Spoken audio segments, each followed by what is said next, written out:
mga mag-aaral. Tayo po ay magbalik-aral para sa darating nating pagsusulit.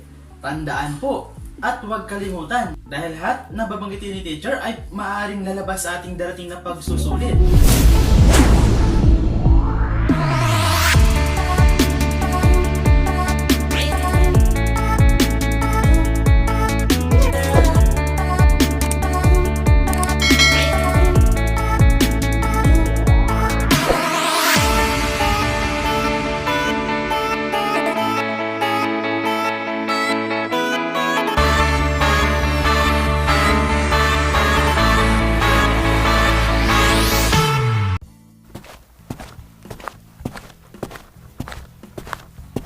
Magandang araw mga mag-aaral.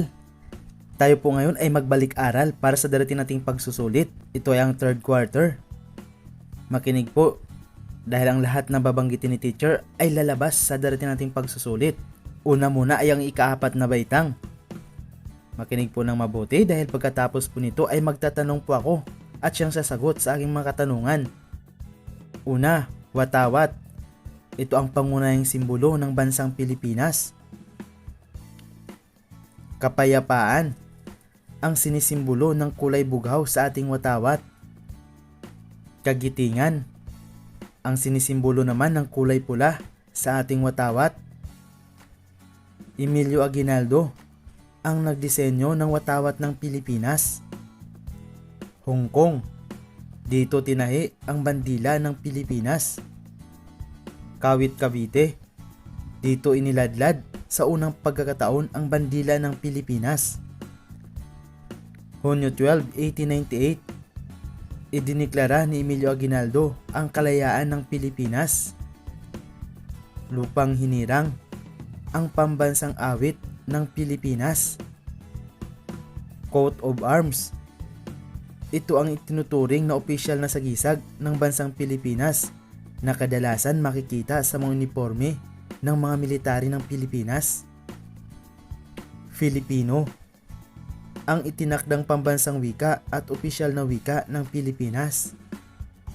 Agila, ang pambansang ibon ng Pilipinas. Nara, ang pambansang punong kahoy ng Pilipinas. Sampaguita, ang pambansang bulaklak naman ng Pilipinas. Arnis, ito ang pambansang laro ng Pilipinas. Philippine Pearl, ang tawag sa pambansang hiyas ng Pilipinas. Ngayon naman ay sa ika-5 baitang. Makinig po ng mabuti. Peninsulares, ang tawag sa Kastilang ipinanganak sa Espanya. Insulares naman ang tawag sa Kastilang ipinanganak sa Pilipinas.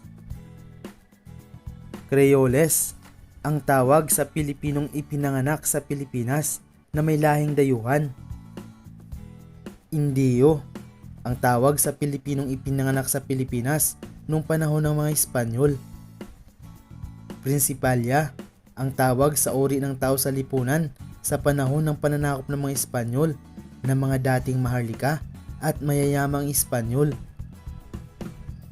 Ilustrado naman ang tawag sa uri ng mga tao sa lipunan sa panahon ng pananakop ng mga Espanyol na nasa panggitnang uri at nakapag-aral sa ibang bansa.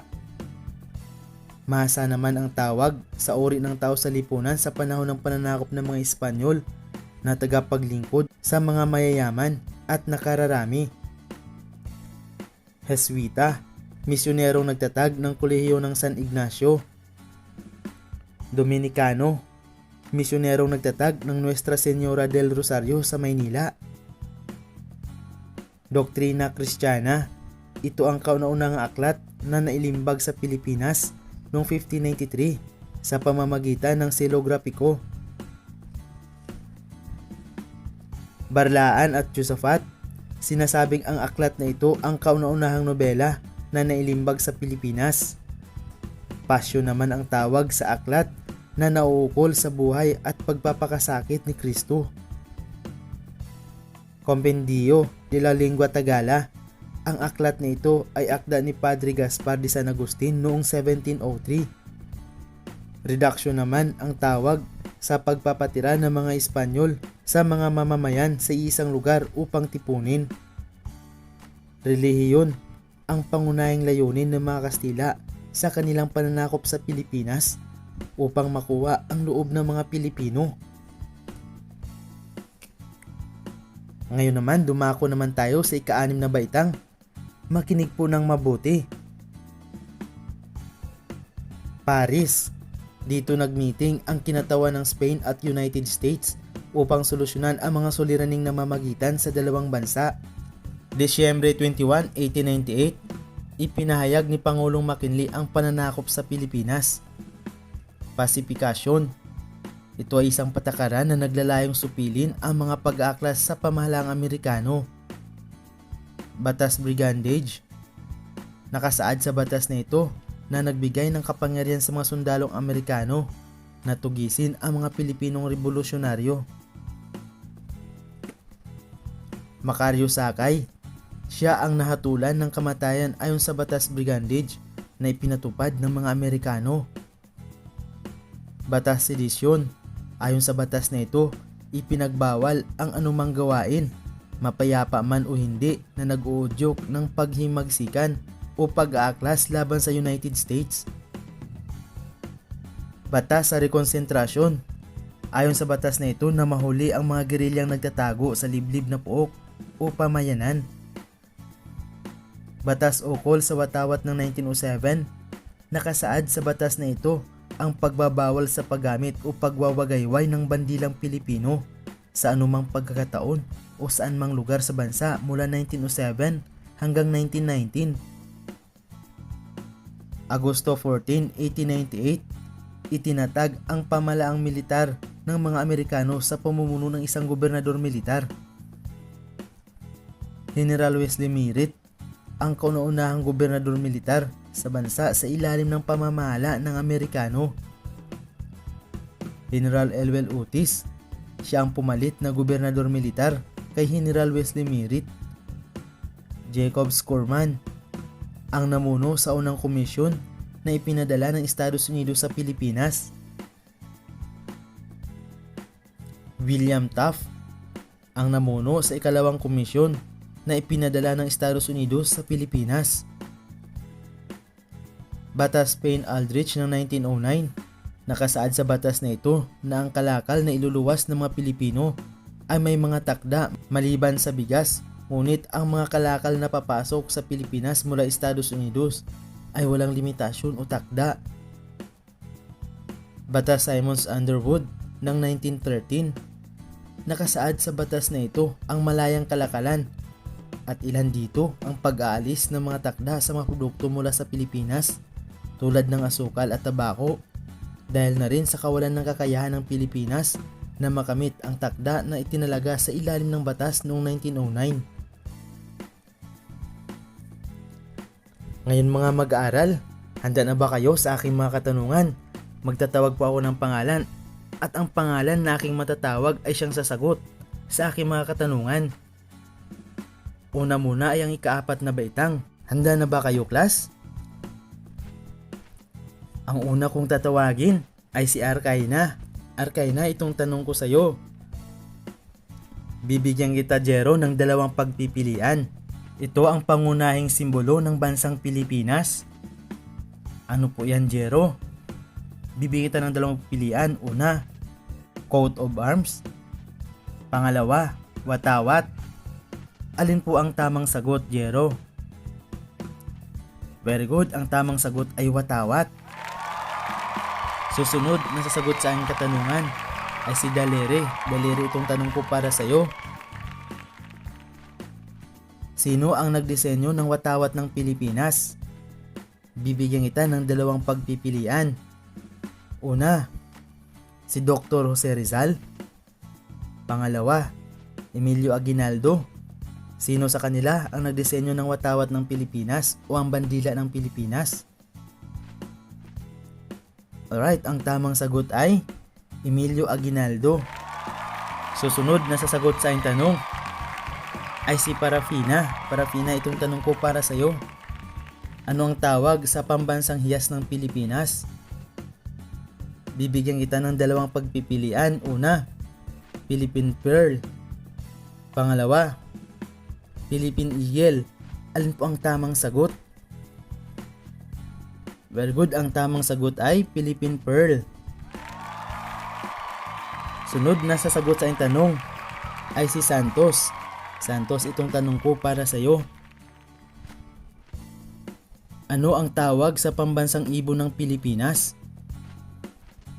Bibigyan kita ng dalawang pagpipilian. Una, Maya. Pangalawa, Agila. Alin po sa dalawa ang tamang sagot? Alright, ang tamang sagot ay Agila.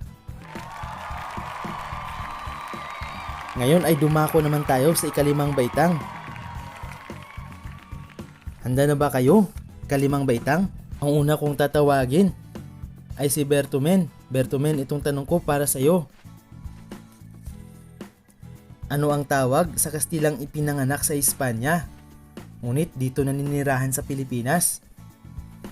Bibigyan kita ng dalawang pagpipilian. Una, Insulares. Pangalawa, Peninsulares. Alin sa dalawa ang tamang sagot? Alright, ang tamang sagot ay Peninsulares. Susunod na sasagot ng aking tanong ay si Ichiro. Ichiro, itong tanong ko para sa iyo. Ano ang tawag sa uri ng tao sa lipunan sa panahon ng mga pananakop ng Espanyol na nasa panggitnang uri at nakapag-aral sa ibang bansa? Bibigyan kita ng dalawang pagpipilian, Ichiro. Una, Principalia. Pangalawa, Ilustrado. Alin sa dalawa ang tamang sagot? Alright, ang tamang sagot ay Ilustrado. Ang susunod na sasagot sa aking tanong ay si Lanzaderas. Lanzaderas, itong tanong ko para sa iyo. Ano naman ang tawag sa Kastilang ipinanganak sa Pilipinas? Bibigyan kita ng dalawang pagpipilian. Una, Indio. Pangalawa, Insulares. Alin sa dalawa ang tamang sagot? Very good, ang tamang sagot ay Insulares. Susunod na sasagot sa aking tanong ay si Jillian. Jillian Misiano, itong tanong ko para sa iyo. Ano ang tawag sa mga Pilipinong ipinanganak sa Pilipinas noong panahon ng Espanyol? Bibigyan kita ng dalawang pagpipilian, Jillian. Una, Creoles. Pangalawa, Indio. Alin sa dalawa ang tamang sagot, Jillian? Alright, very good. Ang tamang sagot ay Indio. Ngayon ay dumako na naman tayo sa ika-6 na baitang. Alright, sa ika-6 na baitang, handa na ba kayo?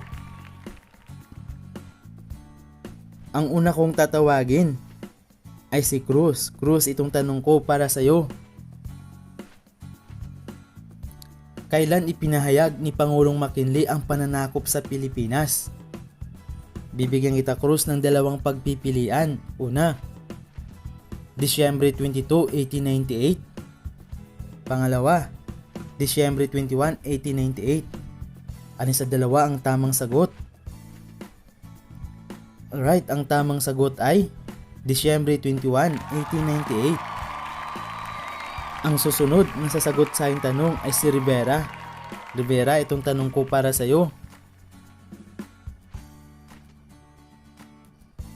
Ito ay isang patakaran na naglalayong supilin ang mga pag-aaklas sa pamalang Amerikano. Bibigyan kita ng dalawang pagpipilian, Rivera. Una, pacification. Pangalawa, batas sedition. Alin sa dalawa ang tamang sagot? Alright, ang tamang sagot ay pacification. Ang susunod na sasagot sa aking tanong ay si Antigo. Antigo Joseph, itong tanong ko para sa iyo. Sino ang namuno sa ikalawang komisyon na ipinadala ng Estados Unidos sa Pilipinas? Bibigyan kita, Joseph, ng dalawang pagpipilian. Una, Jacob Scorman. Pangalawa, William Taft. Sino sa kanila ang ikalawang namuno sa komisyon na ipinadala ng Estados Unidos sa Pilipinas? Very good, ang tamang sagot ay si William Taft. Ang susunod na sasagot sa aking tanong ay si Jared. Jared, itong tanong ko para sa'yo. Sino ang kauna-unahang gobernador militar sa bansa sa ilalim ng pamamahala ng Amerikano?